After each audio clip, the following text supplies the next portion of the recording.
안녕하세요. ERP 정보관리사 시작하도록 하겠습니다. 이번 시간에는 2020년도 사회 기출문제 같이 보는 시간 갖도록 할게요. 1번 문제입니다. ERP의 특징으로 가장 적절하지 않은 건데요. 요거 개별 업무 단위 체계로 한다. 요거 개별 업무 이런 거 나오거나 뭐 단위 업무를 뭐 효율화시킨다 이런 거 다 싫어합니다. ERP는 통합 개념 좋아합니다. 라는 거 꼭 기억을 해주시고요. 다음으로 2번 다음 중 ERP 도입의 예상 효과인데요. 자, 사이클 타임이 증가되는 게 아니라 이렇게 반복되는 업무의 이러한 흐른 시간이라고 생각하시면 되는데 그러한 사이클이 돌아가는 그러한 시간들이 증가가 아니라 감소가 됩니다. 그래서 1번이 틀렸다라고 맞춰주시면 되는 부분입니다. 3번 다음 중 ERP 도입의 성공 전략으로 바르지 않은 것은 부분이고요. 성공 전략, 자, 현재의 업무 방식을 그대로 고수하지 말아야 하고요. 최고 경영진도 참여해야 됩니다. ERP 구현 후 지연되는 BPR에 대입하면서 라는 부분인데 요거는 BPR이 도입이 된 후에 ERP를 구현하는 것이 더 바람직하다라고 보시면 되겠습니다. 3번이 그래서 좀 바르지 않은 설명이라고 보시면 되고요. 4번 맞는 설명이니까 읽어주시면 되겠습니다. 다음 중 ERP 구축을 위한 ERP 패키지 선정 기준으로 가장 적절하지 않은 부분인데요. 네, ERP 패키지 선정할 때 사용자 복잡성으로 해서 복잡할 필요까지는 없어요. 그래서 이거는 이제 회사에 맞는 걸로 해야 되는 부분이지 사용자 복잡성을 있을 필요는 전혀 없습니다. 그래서 2번으로 맞춰주시면 되겠습니다. 5번 다음 중 효과적인 ERP 교육을 위한 고려사항으로 가장 적절하지 않은 부분인데요.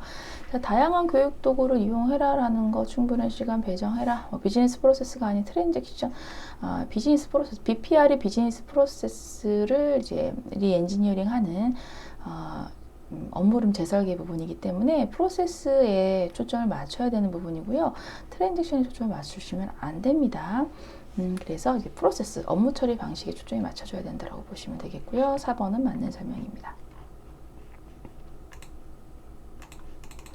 인사관리의 이론적 발전과 관련된 주요 이론과 연구자가 올바르지 못한 것입니다.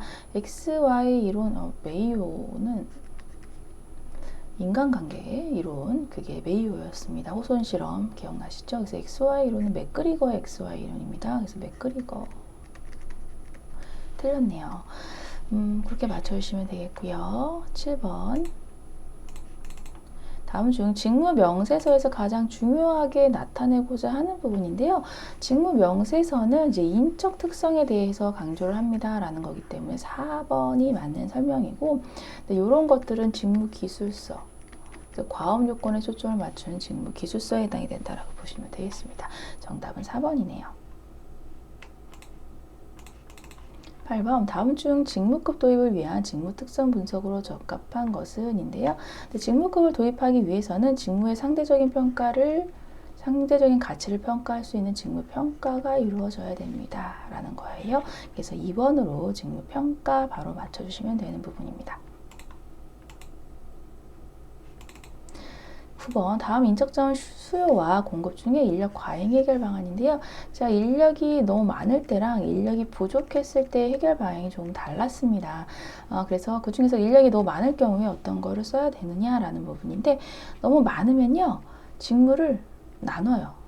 분할하는 거, 직무 분할제, 이게 인력 과잉에 해당 방법, 해결 방안이라고 보시면 되겠고요. 임시직을 고용한다든가 모자라니까 그리고 모자르니까 초과근로를 활용한다든가 아웃소싱을 이용한다든가 사람이 없으니까 그런 형식으로 들어갑니다. 그래서 9번은 1번으로 해주시면 되겠습니다. 10번 다음 보기 중 사내 모집 장점에 해당될 수 있는 부분입니다. 자, 사내 모집과 사회 모집이 있는데 사내 모집은 말 그대로 사내에서 모집을 하는 부분이다 보니까 종업원의 능력을 개발 촉진할 수 있는 부분이고요. 외부의 인재 개발은 이제 사회 모집의 부분이고 인사고과나 이런 관련 인적 정보들이 있습니다. 그래서 정확한 능력 평가 가능합니다. 경력자 선발로 인력 개발 비용 절감 이거는 이제 사회 모집에 해당된다라고 보시면 되겠고요. 기억 티그 2번으로 맞춰주시면 되겠네요. 11번 다음 중 보기에 기역, 니은, 디귿에 들어갈 수 없는 용어입니다. 자, 선발을 할 때요, 여러 가지 방법을 통해 인력을 선발하지만, 자, 1종 오류와 2종 오류를 가져올 수 있습니다. 라는 건데, 1종 오류는 요거죠. 아, 뽑았어야 됐는데 못 뽑았을 경우. 근데 2종 오류는 뽑지 말았어야 되는데 뽑았어야 될 경우가 2종 오류입니다. 그래서 이러한 오류 없이 올바른 결정을 하기 위해서는 선발 도구의 이제 신뢰성과 그리고 타당성 이런 거를 높여줘야 되는 부분이 필요하고요. 그리고 효용성도 이제 해당이 된다라고 보일 수가 있는데 적정 배치는 이제 배치 관련된 부분이라서 이런 선발이 다 된 후에 그건 배치의 문제인 거지 도구 자체에 해당되는 용어에 들어가지는 않습니다. 정답 3번으로 맞춰주시면 되겠습니다. 12번 다음 보기가 설명하는 것은 전반적인 채용 과정에서 제공되는 자료인 출신, 지학력, 성별 등 불합리한 차별을 야기할 수 있는 항목을 요구하지 않고요. 직무 능력으로 평가합니다. 인재를 채용합니다. 라는 부분입니다. 그래서 요거는 아무것도 없는 상태에서 무자료 채용을 하는 부분, 그래서 블라인드 채용이라고 얘기를 합니다. 그래서 4번으로 해주시면 되겠고, 사내 모집은 말 그대로 사내에서 모집하는 부분, 공개 채용은 이제 공개적으로 채용하는 부분이겠죠. 외부 쪽으로 해서 채용하는 부분이 좀 많겠고요. 연고 채용은 알고 있는 사람들, 연고가 있는 사람들을 채용하는 게 연고 채용입니다. 그래서 12번은 4번이 해당되는 거다라고 보시면 되겠어요. 13번 다음 중 보기가 설명하는 것은 지원자의 욕구, 동기, 적응성, 활동성, 안정, 인내, 감정, 의지 등을 측정하는 것으로 다양한 심리적 평가 기법들이 활용되고 있습니다. 라는 부분입니다. 그래서 심리적인 평가 기법이다 보니까 이거는 성격 검사에 가까워요. 그래서 흥미 검사는 흥미도인 거고요. 지능 검사는 이제 IQ 검사처럼 이제 지식을 어느 정도 갖고 있느냐라는 부분이고, 적성 검사는 나에게 잘 맞는지를 적성이 맞는지를 검사하는 거기 때문에 이러한 부분은 이제 성격 검사에 해당되는 게 더 가장 가까운 설명이다라고 보시면 되겠습니다. 14번 다음 보기에 괄호 안에 적절한 단어를 쓰세요. 직무 표준 능력은 교육노동부와 이제 뭐 한국산업인력공단이 산업 현장의 변화와 요구에 부응할 수 있는 인력을 체계적으로 양성하기 위해 개발되었다라는 부분이고요. 산업 현장의 직무 수행에 요구되는 직무 수행 능력을 과학적이고 체계적으로 도출해서 표준화한 게 직무 표준 능력인 NCS라는 부분입니다. 그래서 직무 능력은요, 직무 수행 능력과 그리고 직업 기초 능력으로 구분해서 NCS 직무 표준 능력으로 해서 개발이 되었다라고 해서 이런 거는 좀 그냥 외울 수밖에 없는 부분인 것 같습니다. 네, 이번 참에 기억을 좀 해주셨으면 합니다. 15번 다음 보기가 설명하는 것은 인간관계를 고려해서 피고과제의 특성 및 직무수행 상태를 실제보다 좋게 평가하거나 나쁘게 평가하는 것을 피하여 판단하는 것으로 평가 것으로 인해서 그런 평가 결과로 평가자들이 성과를 변별할 수 없는 현상이 생긴다라는 부분입니다. 그래서 이런 좋게 평가한다, 나쁘게 평가한다라는 거는 좋게 평가한다는 건 관대한 경향인 거고요. 그리고 피하여 판단하는 거, 나쁘게 평가하는 거 엄격한 경향 요건데, 요거를 피해서 판단한다는 거는 아예 모르겠다, 중간치만 주자라는 거 하는 중심화 경향에 대한 내용입니다. 그래서 2번이 정답이고요. 그러다 보니까 그냥 중간 정도로 주다 보니까 대체 누가 잘한 거야, 아니면 누가 못한 거를 도저히 알 수가 없는 그런 변별할 수 없는 현상을 만들어 버립니다. 그래서 이거는 중심화 경향에 해당되는 내용이다라고 보시면 되겠고요. 최근화 경향은 이제 최근의 결과물이나 이런 것들로 인해서 평가를 받게 되는 게 최근화 경향이라고 보시면 되겠습니다. 16번 다음 중 보기의 승진관리 방침 중에 능력주의 결정 요인을 모두 고른 것은 인데요. 자, 능력주의입니다. 그러다 보니까 이제 종신고용제 이런 건 아니고요. 그리고 결정요인, 능력주의, 개인주의적인 성향을 이제 띠고 있는 부분이고, 능력 서열이 됩니다. 능력에 따라 서열이 매겨진 능력 서열관이 되는 부분이고, 이익을 공동체적으로 하는 풍토가 생긴다라는 부분이니까, 기역, 니은, 디귿이 맞는 얘기가 되겠네요. 4번으로 골라주시면 되겠습니다. 자, 17번인데요. 다음 중 경력 개발의 원칙입니다. 네, 그 경력 경로를 설계하는 거, 그리고 필요한 능력에 대해서 외부 스카우트, 이거 아니네요. 네, 요거 아니고요. 그리고 적합한 직무를 부여합니다. 적재적소에 배치합니다. 뭐 이런 것들이고요. 승진 경로를 형성해야 됩니다. 이런 것들 경력 개발의 원칙이었습니다. 그래서 외부 스카웃이 아니라 이제 자체 내에서 승진 경로를 이제 타개하고 양성해야 되는 부분이죠. 그래서 외부 스카웃이 아니라 현재 있는 직원을 오히려 양성하는 쪽에서 경력 개발의 원칙에 들어간다라고 보시면 되겠습니다. 다음 중 보기에서 설명하는 학습 원리 용어입니다. 훈련 및 개발 프로그램의 유용성을 평가할 때 우선적으로 고려되는 사항은 훈련에서 학습된 행위가 실제 직무에 적용될 수 있는가 하는 점, 요거기 때문에 적용될 수 있다. 그래서 이게 학습이 실무에 적용될 수 있다. 전이가 된다라고 얘기를 합니다. 그래서 이거는 3번 학습의 전이라고 생각하시면 되겠어요. 18번은 3번으로 골라주시면 되겠고요. 19번 다음 중 인사 담당자로서 조직 개발과 관련된 역할 부분입니다. 조직 개발과 관련된 역할이다 보니까 조직 개발, 조직이 개발되고 변화하기 위한 쪽이기 때문에 이거는 변화 촉진자 역할 쪽으로 해서 여러분들이 포커스를 맞춰서 이제 해주시면 되는 부분이 되겠네요. 조직 개발은 조직이 변화되고 개발이 되는 쪽이다 라고 생각하시면 될 것 같습니다. 20번 다음 보기에 괄호 안에 적합한 용어. 네, 괄호란 조직 구성원들이 리더를 신뢰할 수 있는 카리스마를 지니고 있으며 변화를 가져올 수 있습니다. 목표 제시합니다. 요거는 자 아래 가치관 같이 다 뜯어고칠 수 있는 변혁적 리더십을 얘기하고 있다라는 부분이에요. 그래서 변혁적 리더십이라고 해서 맞춰주시면 되겠습니다. 21번 다음 중 임금 지불의 원칙에 적합하지 않은 부분인데요. 임금을 지불을 할 때 일정한 원칙에 따라서 이제 지급을 하는데 통화 지불로 해서 이제 우리가 보통 유통이 되는 그 현금 뭐 그런 것들로 해서 현금이든 뭐 수표든 어쨌든 간에 그런 한국은행에서 지금 나오는 그러한 동전, 지폐 이런 것들 수표 어쨌든 통화 지불의 원칙에 따라 해야 된다라는 부분이고요. 전액 지불해 줘야 됩니다. 매월 1회 이상은 줘야 됩니다. 간접 지불 아니라 직접 지불이었죠. 그래서 4번이 틀렸네요. 네.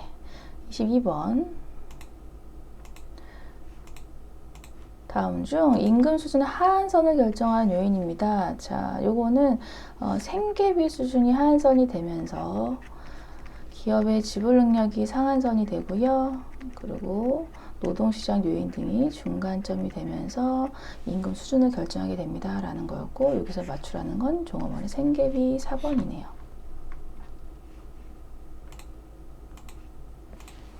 23번 다음 중 기준 내 임금에 속하는 것은 입니다.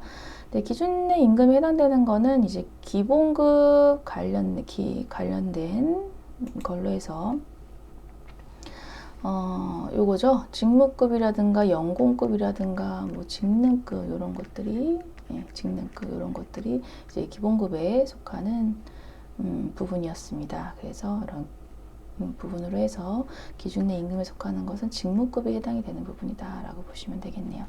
요거는 부가이적 임금이고요. 그리고 초과 근무수당은 기준 외의 임금이다 라고 보시면 되겠습니다. 고용보험은 사회보장제도인 동시에 적극적인 노동시장 정책입니다. 고용보험 사업이 아닌 거. 고용보험은 실업급여, 그리고 직업 능력 개발하는 사업, 그리고 고용을 안정시키고자 하는 그런 사업들이 있습니다. 근데 직업병 지원 사업 같은 경우는 산재보험이에요. 산재보험 쪽에서 하는 일입니다. 직업병도 상당히 요새 많거든요. 그래서 그런 것들은 산재보험에서 업무상 재해에 속하기 때문에 산재보험에서 한다라고 보시면 되겠습니다. 25번 다음에 근로소득 중에 근로소득세법상 비과세 대상이 아닌 것은 식사 또는 비과세 대상, 자, 식사 또는 기타 음식물을 제공받지 않는 근로자가 받는 월 10만 원 식사대는 비과세입니다. 고용보험법에 의해 받는 실업급여 비과세 맞고요. 6세 이하 자녀, 예, 맞습니다. 모든 임직원에게 지급된 아니죠. 예, 자기 차량의 본인 소유의 차량을 소유해야 되고요. 그리고 이걸 회사 업무에 이용하는 경우에만 자가운전 보조금이 나옵니다. 꽤 까다롭게 자가운전 보조금 비과세는 사실상 지급이 되고 있어요. 네, 26번 다음 보기가 설명하는 것은 과로란 기업이 도산으로 임금 및 퇴직금을 받지 못한 근로자에게 임금채권 보장기금에서 사업주 대신해서 일정 금액의 최단금을 대신 지급하도록 하는 거. 네, 요거 임금채권 보장제도라고 해서 이런 최단금을 이제 회사에서 산재보험을 낼 때 이런 최단금도 산재보험 쪽에 냅니다. 그래서 요거를 가지고 임금채권 보장 제도로서 쓰고 있다라고 보시면 되겠습니다. 27번 다음 보기가 설명하는 복리후생 다양한 프로그램이나 시설을 제공하고 선택할 수 있습니다. 한글로 쓰라고 했네요. 그래서 카페테리아식도 괜찮고요. 카페테리아식 복리후생도 괜찮고요. 뭐 선택적 복리후생도 괜찮고요. 네. 그래서 이렇게 해서 네. 둘 개 다 맞습니다. 이렇게 해주시면 되겠습니다. 다음 근로 유형에 대한 특징으로 적절하게 연결되지 않은 거. 원격 근무는 이제 원격적인 환경에서 하는 부분이기 때문에 뭐 이런 거 재택근무 가능하고요. 교대 근무는 근무 중 일정 시간대를 정하고 몰입하게 한다. 요게 틀렸네요. 이건 집중 근무제도죠. 집중 근무제도. 그래서 이 시간에는 이제 회의도 하지 말고 뭐 전화도 웬만하면 하지 말고 해서 그 업무 시간에 몰입하게 한다라는 게 집중 근무제도에 대한 부분입니다. 이런 것도 다 맞는 얘기니까 읽어봐 주시고요. 29번 다음 중 부당노동행위로 적합하지 않은 부분인데요. 자, 부당노동행위는 사용자 단체에서 거부라든가 원조한다든가 불이익 대우라든가 환경계약 이런 것들이 있었습니다. 근데 사용자의 직장폐쇄는 부당노동행위가 아니고요. 사용자 측의 노동쟁이 해당이 된가라고 보시면 되겠습니다. 29번에 1번 30번 다음 중 우리나라 공무원 노조와 교원 노조, 전력 노조 등 산업별 노동조합과 이에 대응하는 사용자 단체 사이에서 행해지는 것, 산업별 노동조합과 대응하는 사용자 단체 이런 것들이 나오면 조금 통일교섭으로 해서 좀 크게 좀 보시면 됩니다. 이제 큰 것끼리 통일교섭이구나라고 보시면 될 것 같아요. 그래서 이제 요거는 용어의 포인트를 딱딱 잡아서 좀 외워주셔야 되는 것들이 있습니다. 통일교섭 이렇게 외워주시고요. 다음 중 근로자들의 경영 참가 중에 자본 참가 부분입니다. 자, 근로자의 경영 참가가 이제 자본 참가를 하는 경우도 있고요. 이윤 참가를 하는 경우도 있고 경영 의사 결정에 참가하는 경우들이 있는데 요거는 이제 이윤 부분으로 해서 하는 부분이고요. 노사협이나 공동 결정 제도는 의사 결정에 참여하는 제도라고 보시면 되겠습니다. 종업원 지주 제도는 종업원이 회사에 주식을 그러면서 자본 참가하는 부분이라서 이건 자본을 갖게 된다라고 보시면 되겠고 자본 참가에 해당된다라고 보시면 되겠습니다. 32번 노동조합에 가입된 이후에 일정 기간 동안은 자격을 유지해야 된다라는 거 유지숍이라는 부분이고요. 그래서 유지라는 메인터넌스 숍 이렇게 써주시면 되겠습니다. 33번 정보시간 및 공간의 효율성을 높이기 위해서 이동사무실, 재택근무 활용하는 부분입니다 하는 거 이거 원격근무제에 대한 내용이 되겠습니다.